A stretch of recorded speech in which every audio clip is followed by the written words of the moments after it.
വിശദമായ വാർത്തകളിലേക്ക്. കലാഭവൻ മണിയുടെ മരണത്തിൽ കൊലപാതക സാധ്യത പോലീസ് പരിശോധിക്കുന്നു. മണിയുടെ ബന്ധുക്കളെയും സുഹൃത്തുക്കളെയും ചോദ്യം ചെയ്തതിൽ മണി ആത്മഹത്യ ചെയ്യേണ്ട സാഹചര്യമില്ലെന്ന് പോലീസ് വിലയിരുത്തുന്നു. കൂട്ട മദ്യപാനത്തിൽ മണിയുടെ ശരീരത്തിൽ മാത്രം കീടനാശിനി കണ്ടെത്തിയതാണ് കൊലപാതക സാധ്യതയിലേക്ക് വിരൽ ചൂണ്ടുന്നത്. വിവരങ്ങളുമായി ദിൽജിത്ത് CG ചേരുന്നു. ദിൽജിത്ത്, പറയൂ. സുരരാജ്, കലാഭവൻ ശരീരത്തിൽ രാസപരിശോധനാ ഫലം നടത്തിയതിൽ നിന്ന് കീടനാശിനിയുടെ അംശം ശരീരത്തിൽ എത്തിയതായുള്ള പരിശോധനാ ഫലങ്ങൾ പുറത്തു വന്നിരുന്നു. തുടർന്ന് ഈ കീടനാശിനിയുടെ അംശം ശരീരത്തിൽ എപ്രകാരമാണ് എത്തിയത് എന്നത് കണ്ടെത്താനുള്ള പരിശോധനകളാണ് ഇപ്പോൾ നടത്തിക്കൊണ്ടിരിക്കുന്നത്. പ്രത്യേകിച്ച് ഈ തലേ ദിവസം സുഹൃത്തുക്കളുമായി മദ്യപിച്ചിരുന്നു എന്നുള്ള വിവരം പുറത്തു വന്നിരുന്നു. അതോടൊപ്പം ഈ വാറ്റ് ചാരായം ആണ് ഇവരെ ഉപയോഗിച്ചിരുന്നത് എന്ന സൂചനയും എക്സൈസ് സംഘത്തിന് ലഭിച്ചിരുന്നു. ചാലക്കുടി സ്വദേശിയായ ജോയി എന്ന ആൾ എത്തിച്ചു നൽകിയ മദ്യമാണ് ഇവർ ഉപയോഗിച്ചിരുന്നത്. അതോടൊപ്പം ഇവർ ഭക്ഷണം പാകം ചെയ്തിരുന്നു. ഇത്തരത്തിൽ മണിയുടെ ശരീരത്തിൽ ഈ കീടനാശിനിയുടെ അംശം എത്തിച്ചേരാൻ രണ്ട് സാധ്യതകളാണ് പോലീസ് കാണുന്നത്. ഒന്ന് മദ്യം മൂലവും ഒന്ന് ഭക്ഷണം മൂലവും. ഈ ഭക്ഷണം പാകം ചെയ്തിരുന്നത് മണിയുടെ സഹായി കൂടിയായ മണികണ്ഠനാണ്. മണികണ്ഠനെ കേന്ദ്രീകരിച്ചും അന്വേഷണം ഊർജിതമാക്കിയിട്ടുണ്ട്. പ്രത്യേകിച്ച് മണികണ്ഠന്റെ ക്രിമിനൽ പശ്ചാത്തലം കൂടി കണക്കിലെടുത്ത് മണികണ്ഠൻ തമിഴ്നാട് സ്വദേശിയായ മണികണ്ഠന്റെ പേരിൽ തമിഴ്നാട്ടിലെ വിവിധ സ്റ്റേഷനുകളിൽ കേസുകൾ ഉണ്ട്. ക്രിമിനൽ കൊലപാതകം അടക്കമുള്ള കേസുകളിൽ പ്രതിയായ മണികണ്ഠൻ സുരക്ഷിതമായ താവളം അന്വേഷിച്ചാണ് കേരളത്തിലെത്തിയത്. തുടർന്ന് മണിക്കൊപ്പം ചേരുകയും മണിയുടെ സഹായിയായി മണിയുടെ പാടി എന്ന ഔട്ട് ഹൗസിന്റെ സൂക്ഷിപ്പുകാരനായി മണിക്കൊപ്പം ചേരുകയായിരുന്നു. തുടർന്ന് ഇത്തരത്തിൽ സുഹൃത്തുക്കൾക്കൊപ്പം ചേരുന്ന സാഹചര്യത്തിലെല്ലാം തന്നെ ഭക്ഷണം പാകം ചെയ്യുന്നതും മദ്യം എല്ലാം എത്തിച്ചു നൽകുന്നതും ഈ ഇവരുൾപ്പെടെയുള്ള ആളുകളായിരുന്നു. തുടർന്ന് ഇത്തരത്തിൽ ഈ ജാഫർ ഇടുക്കി, അതുപോലെ തന്നെ ടെലിവിഷൻ താരമായ സാബു എന്നിവരുൾപ്പെടെയുള്ള ആളുകൾ ഇവരുടെ മൊഴികളിൽ വൈരുദ്ധ്യം കണ്ടെത്തിയിരുന്നു. പോലീസ് മദ്യം കഴിച്ചിരുന്നു എന്ന കാര്യം മറച്ചുവെക്കുന്ന അടക്കമുള്ള കാര്യങ്ങളിൽ ഇവരുടെ മൊഴികളിൽ വൈരുദ്ധ്യങ്ങൾ രേഖപ്പെടുത്തിക്കൊണ്ട് തന്നെ ഇവരെ വീണ്ടും ചോദ്യം ചെയ്യാൻ വിളിച്ചു വരുത്തുന്ന ഒരു സാഹചര്യത്തിലേക്കും എത്തിയിട്ടുണ്ട്. അതോടൊപ്പം മണി അബോധാവസ്ഥയിൽ കണ്ടെത്തുന്നതിന് തൊട്ട് ദിവസം അബോധാവസ്ഥയിൽ കണ്ടെത്തിയ ശനിയാഴ്ച ദിവസം രാവിലെ മണിയെ പൂർണ്ണ ആരോഗ്യവാനായ നിലയിൽ കണ്ടെത്തിയെന്ന സമീപവാസിയുടെ മൊഴിയും ഇപ്പോൾ മാധ്യമങ്ങളുടെ പുറത്തു വരുന്നുണ്ട്. ഇതും അന്വേഷണ സംഘത്തിന്റെ പരിധിയിലേക്ക് എത്തിക്കൊണ്ടിരിക്കുന്നത്. അതായത് ഇപ്പോൾ കലാഭവൻ മണിയുടെ ഔട്ട് ഹൗസിൽ നടത്തിയ പരിശോധനയിൽ 10ലധികം കുപ്പികൾ ഇവിടെ നിന്ന് കണ്ടെത്തിയിട്ടുണ്ട്. ഇതിൽ കീടനാശിനി അല്ലെങ്കിൽ വ്യാജമദ്യം ഇവ കൊണ്ടുവരാൻ ഉപയോഗിച്ചിട്ടുള്ള കുപ്പികൾ ഉൾപ്പെട്ടിട്ടുണ്ടായുള്ള പരിശോധനകൾ നടത്തിക്കൊണ്ടിരിക്കുന്നു. 10 കുപ്പികൾ കണ്ടെത്തിയതിൽ ഈ കുപ്പികളെല്ലാം തന്നെ പരിശോധനക്കായി അയക്കുന്നതിനുള്ള നടപടികളാണ് ഇപ്പോൾ നടന്നുകൊണ്ടിരിക്കുന്നത്. അതോടൊപ്പം തന്നെ ഈ മണിക്കൊപ്പം ഉണ്ടായിരുന്ന സുഹൃത്തുക്കളെ ചോദ്യം ചെയ്യുന്നതിനുള്ള നടപടികളും നടന്നു വരുന്നു. ദിൽജിത്താണ് വിവരങ്ങൾ പങ്കുവച്ചത്. പാഡിയിൽ കീടനാശിനി കൊണ്ടുവരേണ്ട സാഹചര്യമില്ലെന്ന് മണിയുടെ മാനേജർ ജോബി. കീടനാശിനി പുറത്തു നിന്നാണ് കൊണ്ടുവന്നത്. ജാഫർ ഇടുക്കി, സാബു, സോജൻ തുടങ്ങിയവർ മണിക്കൊപ്പം മദ്യപിച്ചിരുന്നതായും ജോബി പറഞ്ഞു. അപ്പോൾ നമ്മൾ ആ സമയം മുതൽ നമ്മൾ എല്ലാവരും ഫോൺ ചെയ്ത് ചോദിച്ചുകൊണ്ടിരിക്കുന്നതാണ്, എങ്ങനെ കഴിച്ചിട്ടുണ്ടെങ്കിൽ പറയൂ എന്നുള്ള രീതിയിൽ. എന്താ വെച്ചാൽ ആ സമയത്ത് ആന്റി കൊടുക്കാൻ വേണ്ടിയിട്ടാണ് ഈ ചോദിച്ചുകൊണ്ടിരുന്നത്. പക്ഷെ ഇവരാരും ഒന്നും റെസ്പോണ്ട് ചെയ്തില്ല. റെസ്പോണ്ട് ചെയ്യാൻ മീൻസ് ഒന്നും ഇല്ല എന്നാണ് അപ്പോഴും അവർ പറഞ്ഞുകൊണ്ടിരുന്നത്. പിന്നെ തലേദിവസം രാത്രി മുതൽ ചോദിച്ചതിന് ശേഷമാണ് പിറ്റേ ദിവസം രാവിലെ എത്തിയപ്പോഴാണ് ബിബിൻ പറയുന്നത് കോള കഴിച്ച കേസ് അപ്പോഴാണ് പറയുന്നത്. മണിച്ചന്റെ ശരീരത്തിൽ കണ്ടെത്തിയെന്ന് പറയുന്ന ഈ കീടനാശിനി ഉണ്ടല്ലോ, അത് ഈ തോട്ടത്തിൽ എന്തെങ്കിലും ആവശ്യങ്ങൾക്ക് വേണ്ടി കൊണ്ടുവരേണ്ട സാധ്യതയുണ്ടോ? അങ്ങനെ അവിടെ ഒന്നും ഇതുവരെ അടിക്കലൊന്നും ഇതുവരെ കണ്ടിട്ടില്ല. എന്താ ഈ ജാതിക്കൊന്നും അടിക്കാൻ വേണ്ടി അങ്ങനത്തെ ഇതുവരെ നമ്മുടെ ഇതിനകത്ത് കണ്ടിട്ടില്ല. എന്തായാലും ജാതിക്കൊന്നും അടിക്കുന്നത് ഇതുവരെ കണ്ടിട്ടില്ല. അങ്ങനെ ഒന്നും ഇതുവരെ അടിക്കണം കണ്ടിട്ടില്ല അവിടെ. എന്തായാലും തലേ ദിവസം നമ്മുടെ കുറച്ച് ഫ്രണ്ട്സ് ഉണ്ടായിരുന്നു. പിന്നെ ജാഫ്രിക്ക വന്നിട്ടുണ്ടായിരുന്നു, സാബു ചേട്ടൻ വന്നിട്ടുണ്ടായിരുന്നു. പിന്നെ ഒരു തൊടുപുഴ എന്നൊരു സോജൻ എന്ന് പറഞ്ഞിട്ടൊരു ഡയറക്ടർ, പുതിയതായിട്ട് പടം ചെയ്യാൻ പോകുന്നൊരു ഡയറക്ടർ. പിന്നെ റെന്നി ജോസഫ് എന്ന് പറഞ്ഞിട്ടൊരു പ്രൊഡക്ഷൻ എക്സിക്യൂട്ടീവ്. പിന്നെ അവരുടെ കുറച്ച് ഫ്രണ്ട്സും പിന്നെ ഒരു സിനിമയിലുള്ള ഒരു വേറെ ചേട്ടനും കൂടെ ഉണ്ട്. പുള്ളി പേര് എനിക്കറിയില്ല. പുള്ളി ഇന്നലെ ഏതൊരു ചാനലിൽ ഇരിക്കുന്ന, വിനോദ് എന്നാണ് പേര്, ഏതൊരു ചാനലിൽ ഇരിക്കുന്നുണ്ടായിരുന്നു. പുള്ളി അവരൊരുമിച്ചിരുന്നാണ് എല്ലാവരും കഴിച്ചു തരുന്നത്. ഇന്നലെ എല്ലാവരും കഴിച്ചിട്ടുണ്ട്. കഴിച്ചിട്ടുണ്ട്, അവർ കഴിച്ചിട്ടുണ്ട്. മണിക്ക് കൃത്യമായ ചികിത്സ ലഭ്യമായില്ലെന്നും അവശനിലയിലായ മണിയെ ആസ്പത്രിയിലെത്തിക്കാൻ കാലതാമസം വരുത്തിയതായും പരാതി ഉയരുന്നു. രക്തം ഛർദ്ദിച്ച് അപകടകരമായ നിലയിൽ കിടന്ന മണിയെ ബന്ധുക്കൾ പോലും അറിയാതെയാണ് ആശുപത്രിയിലാക്കിയത്.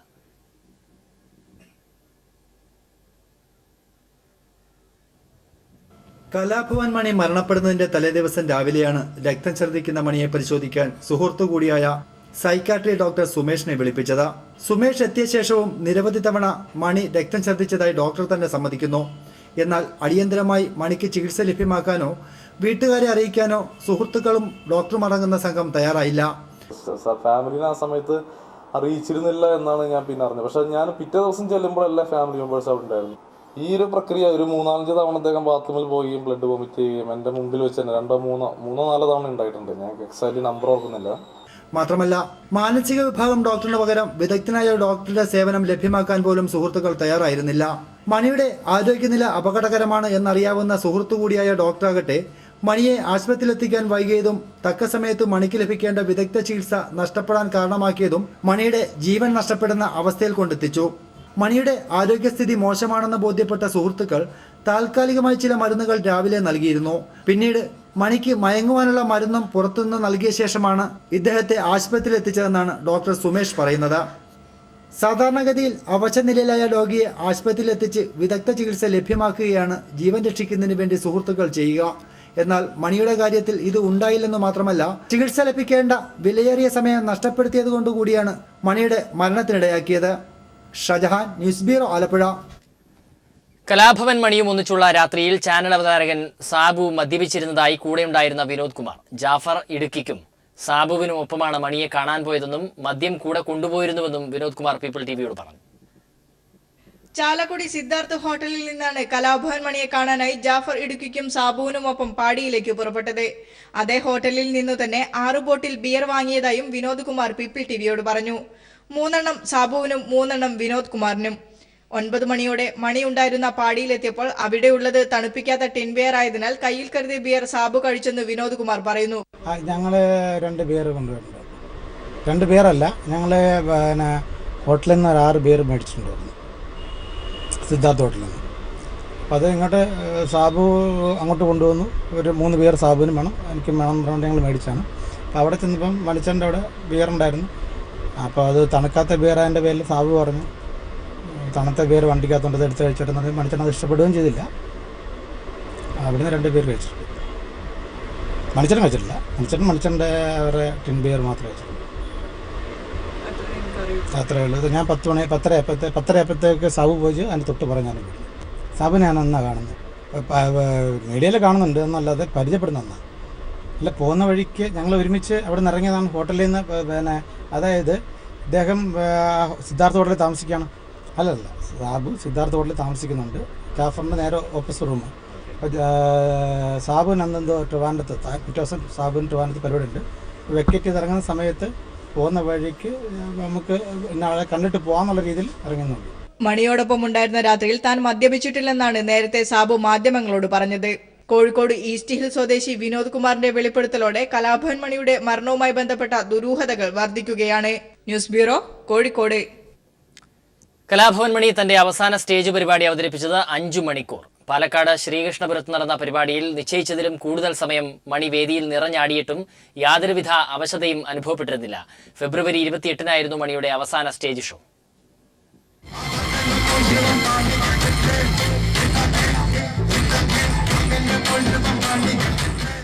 പതിനായിരക്കണക്കിന് കാണികളെ ആവേശഭരിതരാക്കിയാണ് ശ്രീകൃഷ്ണപുരം ഹയർ സെക്കൻഡറി സ്കൂൾ മൈതാനത്ത് കലാഭവൻ മണി തന്റെ അവസാന സ്റ്റേജ് ഷോ അവതരിപ്പിച്ചത്.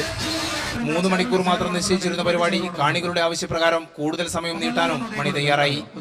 എങ്കിലും നേരിയ അവശത പോലും മണിക്ക് അനുഭവപ്പെട്ടിരുന്നില്ല. സദസ്സിലേക്കിറങ്ങി സ്വതസിദ്ധമായ ശൈലിയിൽ കാണികളെ കയ്യിലെടുത്ത മണി താൻ തെരഞ്ഞെടുപ്പ് രംഗത്തേക്കില്ലെന്ന് കൂടി വേദിയിൽ പ്രഖ്യാപിച്ചു. ഈ തവണ എന്നെയും ഇലക്ഷൻ നിർത്താൻ വേണ്ടി കുറെ ആൾക്കാർ ശ്രമിച്ചുകൊണ്ടിരിക്കുക. പക്ഷെ ഞാൻ പടച്ചോനാണ് സത്യം, ഞാൻ നിൽക്കില്ല. കാരണം 10ാം ക്ലാസ് 3 പ്രാവശ്യം തോറ്റാളാണ് ഞാൻ. നമുക്ക് ആ ജോലി പറ്റില്ല. ഇത്രയും ഊർജ്ജസ്വലനായി പരിപാടി അവതരിപ്പിച്ച മണി മരിച്ചെന്ന വിവരം ഇന്നും വിശ്വസിക്കാനാവാത്ത അവസ്ഥയിലാണ് പരിപാടിക്ക് സാക്ഷ്യം വഹിച്ച ആയിരങ്ങൾ. അതുകൊണ്ട് തന്നെ മരണത്തിലെ ദുരൂഹത നീക്കാൻ സർക്കാർ ഉന്നതതല അന്വേഷണം പ്രഖ്യാപിക്കുമെന്ന പ്രതീക്ഷയിലാണ് ശ്രീകൃഷ്ണപുരം നിവാസികൾ. News bureau, Palakkad. വിപുലമായ പരിപാടികളോടെ സംസ്ഥാനത്ത് EMS അനുസ്മരണം സംഘടിപ്പിച്ചു. തിരുവനന്തപുരത്ത് EMS പാർക്കിൽ നടന്ന അനുസ്മരണ ചടങ്ങിൽ CPIM പൊളിറ്റ് ബ്യൂറോ അംഗം പിണറായി വിജയൻ, സംസ്ഥാന സെക്രട്ടറി കോടിയേരി ബാലകൃഷ്ണൻ, പ്രതിപക്ഷ നേതാവ് VS അച്യുതാനന്ദൻ എന്നിവർ പങ്കെടുത്തു. ഉമ്മൻചാണ്ടി സർക്കാരിന്റെ കീഴിൽ അഴിമതി വർദ്ധിച്ചുവെന്ന് കോടിയേരി ബാലകൃഷ്ണൻ പറഞ്ഞു.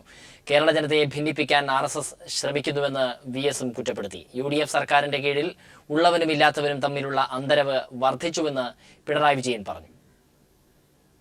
സംസ്ഥാനത്തെമ്പാടും CPMന്റെ ആഭിമുഖ്യത്തിൽ EMS ദിനാചരണം സംഘടിപ്പിച്ചു. തിരുവനന്തപുരം EMS പാർക്കിൽ നടന്ന അനുസ്മരണ ചടങ്ങിൽ CPM പൊളിറ്റ് ബ്യൂറോ അംഗം പിണറായി വിജയൻ, സംസ്ഥാന സെക്രട്ടറി കോടിയേരി ബാലകൃഷ്ണൻ, പ്രതിപക്ഷ നേതാവ് VS അച്യുതാനന്ദൻ എന്നിവർ EMS പ്രതിമയിൽ പുഷ്പാർച്ചന നടത്തി. UDF സർക്കാരിന് കീഴിൽ ഉള്ളവനും ഇല്ലാത്തവനും തമ്മിലുള്ള അന്തരം വർദ്ധിച്ചുവെന്ന് പിണറായി വിജയൻ പറഞ്ഞു. കേന്ദ്ര ഗവൺമെന്റ് നടപ്പാക്കിക്കൊണ്ടിരിക്കുന്ന നവ ഉദാരവൽക്കരണ നയം കൂടുതൽ ശക്തമായി ഉമ്മൻചാണ്ടിയുടെ ഗവൺമെന്റ് നടപ്പാക്കുകയാണ് ചെയ്തിട്ടുള്ളത്. അതിൻ്റെ ഫലമായി പാവപ്പെട്ടവർ കൂടുതൽ പാപ്പരീകരിക്കപ്പെട്ടിരിക്കുന്നു. സമ്പന്നർ അതിസമ്പന്നരായി മാറിയിരിക്കുന്നു. സംസ്ഥാനത്ത് ജനങ്ങളെ ഭിന്നിപ്പിക്കാൻ RSS ഗൂഢശ്രമം നടത്തുകയാണെന്ന് കോടിയേരി ബാലകൃഷ്ണൻ ചൂണ്ടിക്കാട്ടി. മത അധിഷ്ഠിത രാഷ്ട്രം രക്ഷിക്കുന്നതിന് വേണ്ടിയിട്ടുള്ള RSSന്റെ പ്രത്യയശാസ്ത്രം സമൂഹത്തിന്റെ എല്ലാ മേഖലയിലും അടിച്ചേൽപ്പിക്കാൻ കേരളത്തിലും ശ്രമങ്ങൾ ആരംഭിച്ചിരിക്കുകയാണ്. ഇതിന് പ്രചോദനം കൊടുക്കുന്ന നിലപാടാണ് ഉമ്മൻചാണ്ടി സർക്കാർ സ്വീകരിച്ചത്. UDF സർക്കാർ അഴിമതിയുടെ കൂടാരമായി മാറിക്കഴിഞ്ഞുവെന്ന് പ്രതിപക്ഷ നേതാവ് VS അച്യുതാനന്ദൻ പറഞ്ഞു. ഉമ്മൻചാണ്ടിയുടെ നേതൃത്വത്തിൽ നടത്തിക്കൊണ്ടിരിക്കുന്ന അഴിമതി ഭരണം ഒന്നിനു പുറമേ ഒന്നായി നിരവധി അഴിമതികൾ.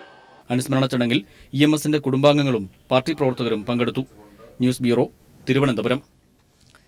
ഉമ്മൻചാണ്ടിയെ ഒരിക്കൽ കൂടി അധികാരത്തിലെത്തിക്കാനാണ് RSS ശ്രമിക്കുന്നതെന്നും 1991 കോൺഗ്രസ് BJP അവിശുദ്ധ കൂട്ടുകെട്ട് വീണ്ടും കൊണ്ടുവരാനുള്ള അണിയറ നീക്കം സംസ്ഥാനത്ത് നടക്കുന്നുവെന്നും CPIM സംസ്ഥാന സെക്രട്ടറി കോടിയേരി ബാലകൃഷ്ണൻ പറഞ്ഞു.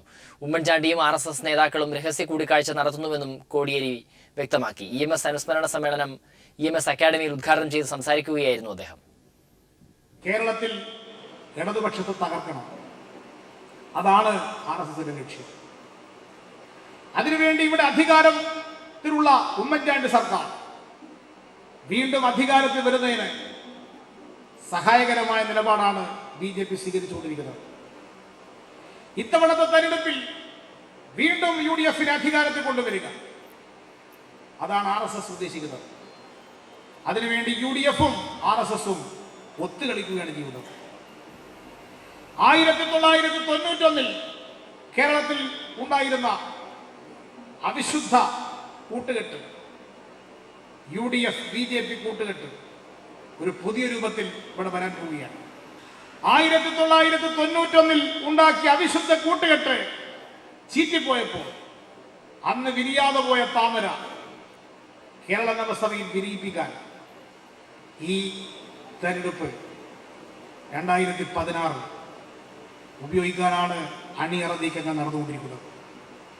ഉമ്മൻചാണ്ടിയും BJP നേതാക്കന്മാരും പ്രത്യേകിച്ച് RSS നേതാക്കന്മാരും തമ്മിൽ ഇതിന്റെ രഹസ്യ ഇടപാടുകൾ നടന്നുകൊണ്ടിരിക്കുകയാണ്.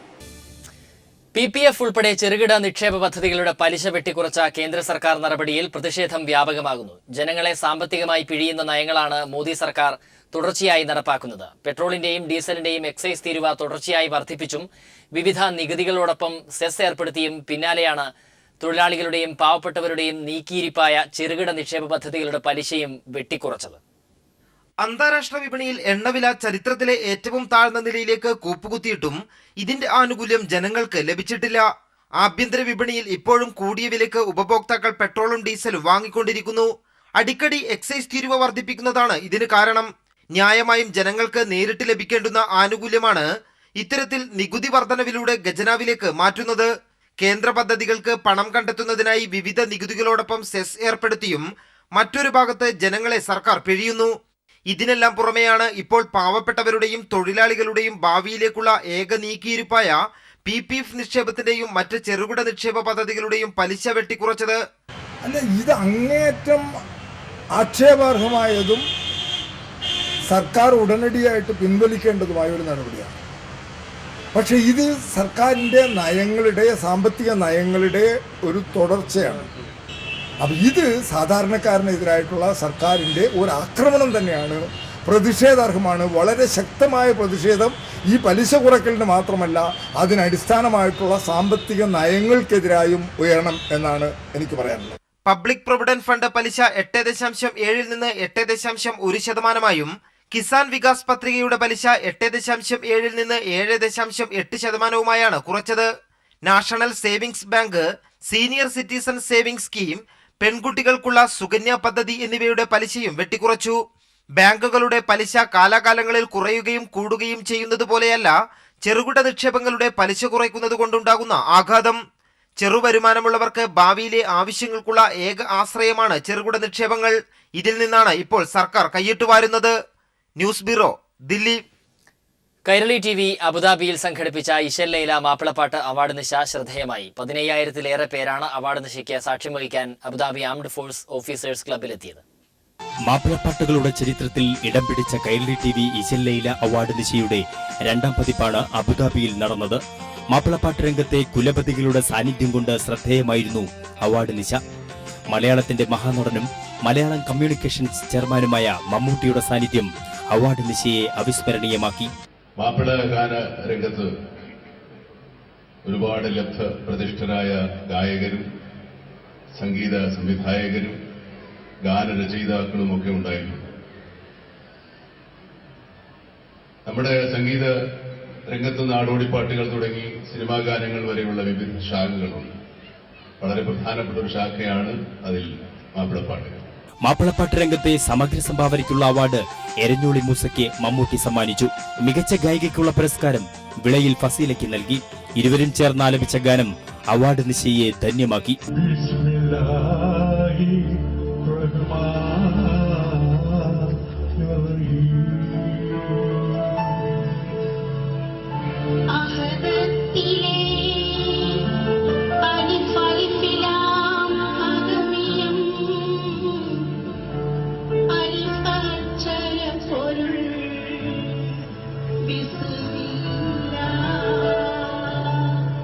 ഗാനഗന്ധർവൻ പത്മശ്രീ ഡോക്ടർ KJ യേശുദാസ്, മുൻ മന്ത്രി TK Hamsa, Fahad Fasil, Nazriya Siddique, Malayalam communication managing director John Brittas, director VK Ashraf എന്നിവർ അവാർഡ് നിശയിൽ പങ്കെടുത്തു.